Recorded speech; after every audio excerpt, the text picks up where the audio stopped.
Hello, my name is Ben Brownlee from Curious Turtle, and we're going to be taking a quick look at the BCC Optical Flow Filter.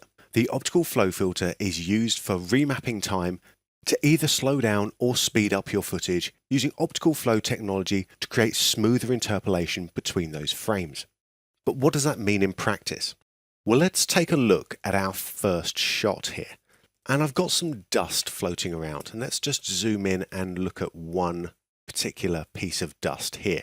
And I've slowed this down to 20% of normal speed, which means that we have 5 times the number of frames as we did previously. Now, the way that normal frame blending works is we'll get fades between these two different frames as it transitions from frame A to frame B.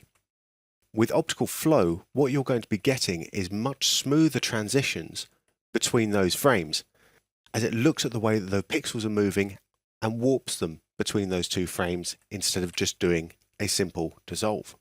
And let's see now how we set this filter up.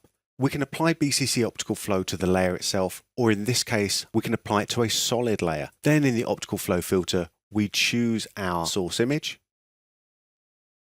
We set up the input frames, we set up the frame rate. In this case, it's 25 frames a second. And I'll also set up my velocity here. And as before, I'm going to set this to 20%. And you can see it smoothly moving between those frames. Now this is just using the fast default settings, and we have a lot of tweaks that we can do with this. One of them regards motion estimation. That's how it moves between the two frames. If I turn on render motion vectors, you can see the velocity of the various pixels.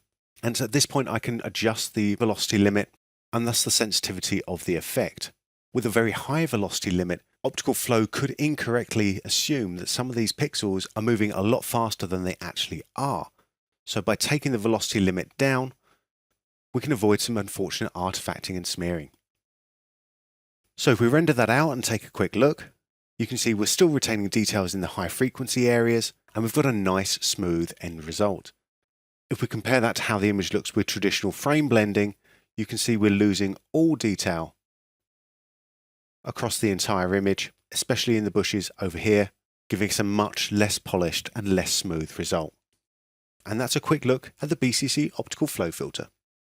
Thanks for watching, and be sure to click on the link in the description to download a free trial of Continuum for Adobe and check it out for yourself. Also follow Boris Effects on YouTube, Facebook and Twitter to stay up to date with our latest information and training materials on Continuum, Sapphire, Mocha Pro and all the Boris Effects products.